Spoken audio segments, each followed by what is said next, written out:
Tidak lama lagi kita akan menyambut bulan Ramadan, bulan yang penuh dengan keberkatan. Tetapi, sesetengah orang menanti bulan Ramadan, terbayang di wajah mereka adalah bazar Ramadan yang menjual pelbagai jenis kuih. Bagi yang berpeluang menunaikan ibadah puasa di Mekah ataupun di Madinah, mereka memang menantikan bulan Ramadan ini untuk melipat gandakan usaha mereka dalam menunaikan ibadah, terutamanya 10 malam yang terakhir. Berapa lamakah perlu kita berpuasa dalam tempoh sehari? Sedar tak sedar, bulan puasa semakin hampir.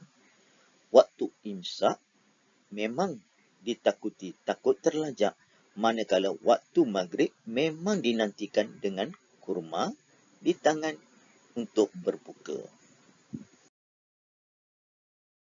Waktu berpuasa bagi rakyat Malaysia adalah lebih kurang 13 jam sehari.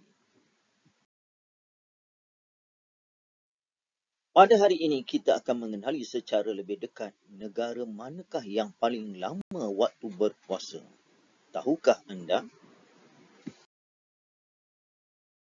Tempat kelima jatuh kepada Fairbanks, Alaska. Terletak di bahagian paling utara negara Amerika Syarikat. Alaska mempunyai komuniti orang Islam yang kecil dengan jumlahnya lebih kurang dianggarkan 3,000 lebih sahaja. Penduduk yang beragama Islam di Alaska akan menunaikan ibadah puasa selama 18 jam 34 minit. Tempat keempat, Oslo, Norway.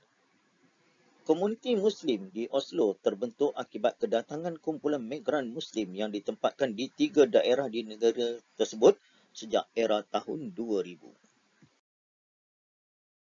Umat Islam yang tinggal di kawasan ini akan berpuasa selama 18 jam 42 minit. Tempat ketiga, Regenite Islands. Kawasan ini mempunyai waktu siang yang agak panjang dan pernah mencapai sehingga 22 jam sehari. Walau bagaimanapun, penduduk yang beragama Islam di sini dapat berpuasa dalam tempoh yang agak lama serta tenang kerana dibantu oleh cuaca yang sejuk. Umat Islam di sini berpuasa selama 19 jam 26 minit. Tempat kedua, Luleå, Sweden. Terletak betul-betul selari dengan garisan kutub utara bumi. Luleå merupakan sebuah pekan kecil yang mempunyai jumlah populasi lebih kurang 75,000 orang penduduk sahaja.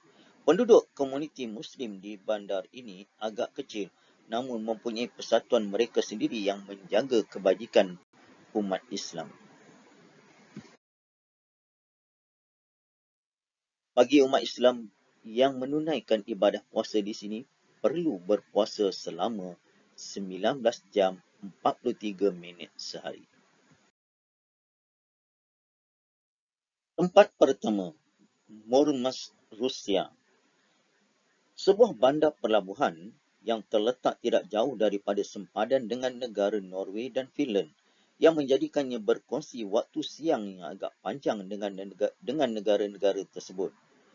Berikutan keadaan cuacanya agak ekstrim dengan kesejukan di bawah tahap beku selama beberapa bulan, jumlah populasi di kawasan ini mengalami penurunan ketara setiap tahun.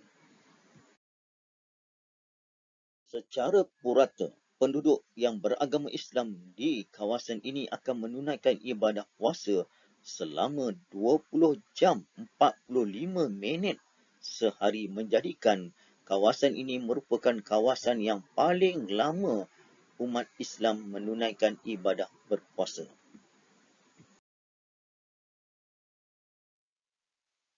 Sebagai kesimpulannya, berdasarkan tajuk yang kita perkatakan pada hari ini, iaitu 5 negara ataupun 5 kawasan di dunia ini yang mana umat Islamnya perlu menunaikan ibadah puasa dalam tempoh yang lama. Bayangkan ada kawasan yang sampai 20 jam daripada 24 jam sehari yang diperuntukkan kepada umat manusia. Di mana pun kita berada, yang penting kita hendak menunaikan ibadah puasa. Bukan 1 jam, bukan 20 jam, tetapi yang penting kita hendak menunaikan puasa selama sebulan di bulan Ramadan.